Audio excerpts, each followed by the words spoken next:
शीतल और अभिमन्यु की शादी को 5 साल हो चुके थे, लेकिन अभी तक उनका कोई बच्चा नहीं हुआ था। इसकी वजह से शीतल और अभिमन्यु परेशान रहते थे, लेकिन उन दोनों से ज्यादा परेशान थी शीतल की सास, यानी अभिमन्यु की माँ जानकी देवी। जानकी देवी चाहती थी कि जल्दी से जल्दी उनकी गोद में पोता या पोती आ जाए, और इसीलिए वो अपनी बहू शीतल को लेकर एक दिन हॉस्पिटल पहुंची। डॉक्टर मैडम, जरा ठीक से चेक करके बताइए ना, कई बड़े बड़े डॉक्टर को दिखाया है, लेकिन मेरी बहू माँ ही नहीं बन पाती। मैंने शीतल को बहुत अच्छे से चेकअप किया है। देखिए, बात यह है कि शीतल के अंदर माँ बनने की कैपेसिटी नहीं है। ये आप क्या कह रही हैं डॉक्टर साहब? कोई तो इलाज होगा ना, कोई दवाई दे दीजिए। देखिए, कुछ प्रॉब्लम ऐसी होती है जिनका कोई ट्रीटमेंट नहीं होता। आई एम सॉरी टू से, लेकिन शीतल कभी माँ नहीं बन सकती, क्योंकि उसके यूट्रस में अंदर से ही कुछ प्रॉब्लम है।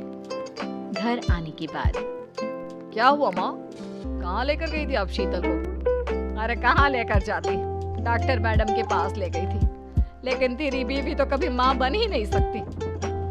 मम्मी जी, इसमें मेरी क्या गलती? अगर अंदर से कोई प्रॉब्लम है तो उसमें मैं भी कुछ नहीं कर सकती। जानती हूँ, ये बात डॉक्टर के मुंह से सुन चुकी हूँ। अब दोबारा मेरे सामने इस बात का गाना मत गा। अरे माँ, परेशान होने की जरूरत नहीं है, हम सोचते हैं ना कुछ। अरे क्या सोचेगा तू?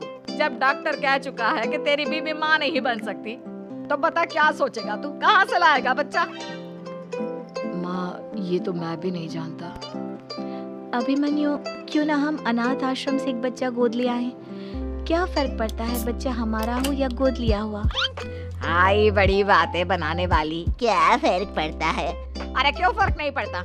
मुझे इस वंश को आगे बढ़ाने के लिए मेरे बेटे का खून चाहिए, किसी दूसरे का नहीं। लेकिन माँ, आप जानती हैं कि ये अब पॉसिबल नहीं है। मैं कुछ नहीं जानती। मैं किसी पराये की औलाद को इस घर में अपना पोता या पोती बन के बढ़ता हुआ नहीं देख सकती। मेरा वंश मेरे बेटे के खून से ही आगे बढ़ेगा। लेकिन मम्मी जी, ऐसा कैसे हो पाएगा? आप अच्छी तरह जानती है ना, मेरा और अभिमन्यु का बच्चा नहीं हो सकता। तो मैं अपने बेटे की दूसरी शादी करवाऊंगी, और अपनी दूसरी बीवी से ये मुझे बच्चा पैदा करके देगा। ये आप क्या कह रही हैं माँ? मैं किसी और से शादी नहीं करने वाला। मेरे रहते हुए आप अभिमन्यु की शादी किसी और से करवाएंगी? मम्मी जी, आप ऐसा कैसे कर सकती हैं? तू बस देखती जा बहू, मैं ऐसा कैसे कर सकती हूँ। कुछ दिनों के बाद, अभिमन्यु, मैंने तेरे लिए लड़की ढूंढ ली है। माँ, मैं आपको कितनी बार समझाऊं, मुझे किसी से शादी नहीं करनी है। पहले मेरी बात सुन। ये जो चमेली है ना, हमारे घर में काम करने आती है, वो तुझसे शादी करने के लिए तैयार है। मम्मी जी, आप अभिमन्यु की शादी एक नौकरानी के साथ करवाएंगी? वो इसलिए क्योंकि चमेली दिखने में बहुत खूबसूरत है, बच्चा भी सुंदर ही होगा। मम्मी जी, लेकिन एक बच्चे के लिए अपने बेटे की शादी नौकरानी के साथ करवाना, क्या ये सही है? अगर अभिमन्यु ने शादी नहीं की ना, तो मैं अपनी जान दे दूंगी। अब देख लो, अगर तुम्हें अपनी माँ की जान प्यारी है तो तुम्हें इस नौकरानी के साथ शादी करनी ही होगी। इस तरह जानकी देवी अपने बेटे अभिमन्यु की शादी नौकरानी चमेली के साथ करवा देती है। कुछ दिनों के बाद, नौकरानी से मालकिन बन के तो मजा आ गया। अब तो मैं इस घर की मालकिन हूँ। देखो, अपने आप को ज्यादा मालकिन समझने की कोशिश मत करो। एक बार तुम्हारा और अभिमन्यु का बच्चा इस दुनिया में आ जाए, उसके बाद तुम इस घर से हमेशा के लिए चली जाना। अरे जाओ जाओ, किसी और के आगे बातें बनाना। एक बच्चा तो पैदा नहीं कर सकी, बढ़िया आई। जाओ जाकर मेरे लिए कॉफी बना कर लाओ। नौकरानी मैं हूँ या तुम? मम्मी जी, देखिए ना शीतल मुझसे किस तरह से बात कर रही है। शीतल, तुम्हें पता है ना चमेली प्रेग्नेंट है, मेरे बेटे के बच्चे की माँ बनने वाली है। वो जैसा कहती है वैसा करो। लेकिन मम्मी जी, वो मुझे नौकरों की तरह ट्रीट कर रही है। अरे तो करेगी ना, वैसे भी बहू तुम हो किस काम की? एक बच्चा तो पैदा नहीं कर सकती। जाओ अब घर के सारे काम करो और चमेली को आराम करने दो।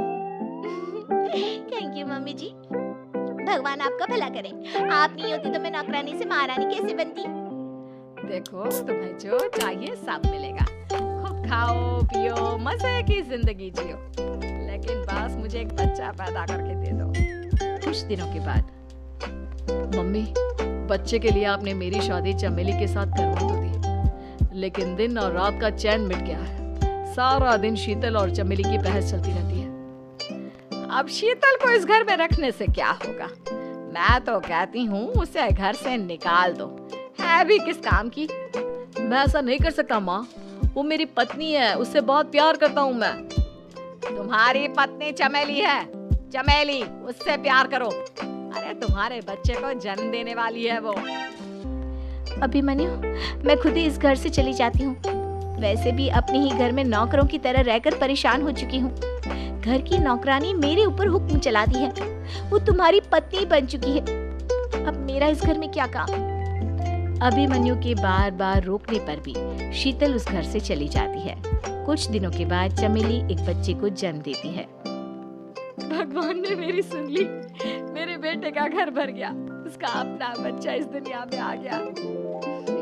मम्मी जी, बच्चे को हाथ लगाने से पहले मेरी एक शर्त सुन लो। तुम कहना क्या चाहती हो चमेली? आपकी मम्मी को बहुत शौक था ना अपने पोते को खिलाने का। अब देखो, इस दुनिया में हर चीज की कोई ना कोई कीमत तो होती है। तुम अपनी आधी प्रॉपर्टी मेरे नाम कर दो, बच्चा तुम्हारे नाम। अरे लेकिन मैंने अपने बेटे से तुम्हारी शादी करवाई है, अब ये सौदेबाजी कहाँ से आ गई? जो औरत अपनी बहू को घर से निकाल कर एक नौकरानी के साथ अपने बेटे की शादी करवा दे, वो तो सौदेबाजी कर ही सकती है ना।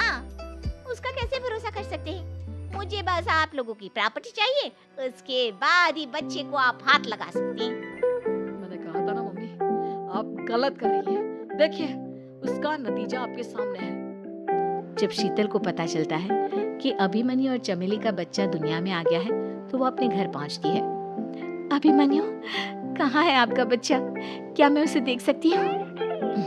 कुछ भी मत पूछो शीतल, माँ की हुई एक गलती हम लोगों पर भारी पड़ रही है। वो नौकरानी अपनी औकात पर आ गई है और अब हमसे अपनी आधी प्रॉपर्टी मांग रही है, वो भी बच्चे के बदले में।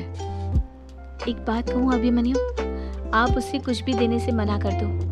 अरे कैसी बात कर रही हो? मेरे बेटे की औलाद है उसके पास, ऐसे कैसे मना कर दे? मम्मी जी, वो अभिमन्यु का बच्चा नहीं है, वो चमेली और उसके बॉयफ्रेंड का बच्चा है। ये तुम क्या कह रही हो शीतल? ये देखिए वीडियो। चमेली और उसका बॉयफ्रेंड आपस में बातें कर रहे हैं कि उन दोनों ने मिलकर आपको बेवकूफ बनाया है और अब इस बच्चे के बदले आपसे प्रॉपर्टी भी हड़प लेंगे। हे भगवान, ये मुझसे क्या हो गया? ना तो बच्चा मिला और अपने बेटे की नौकरानी के साथ शादी करवा दी सो अलग। अब क्या होगा? मुझे माफ कर दो शीतल, मेरी वजह से तुम्हें बहुत तकलीफ हुई है। अभिमन्यु, मैंने कहा ना, उस नौकरानी को उसके बच्चे सहित इस घर से बाहर निकाल दो। लगता है मेरे अभिमन्यु का बाप बनने का सपना अधूरा ही रह जाएगा। अभिमन्यु, अपनी मम्मी से कहो कि परेशान ना हो। आपको याद है एक बार हम एक IVF सेंटर गए थे, मैंने फिर से वहां जाकर बात की थी और आपको पता है इस बार मैं प्रेग्नेंट हूँ, क्योंकि हमने वहां पर प्रोसीजर करवाया था जिसकी वजह से मैं प्रेग्नेंट हो गई थी और इस बात का पता मुझे बस कुछ महीने पहले ही लगा है। हमारा बच्चा इस दुनिया में आने वाला है अभिमन्यु। मुझे माफ कर दो शीतल बहू, मुझसे बहुत बड़ी गलती हो गई। कोई बात नहीं माँ, लेकिन अब हमें उस धोखेबाज नौकरानी को इस घर से बाहर निकालना है और इस घर की मालकिन को वापस घर लाना है, वो भी अपने बच्चे के साथ।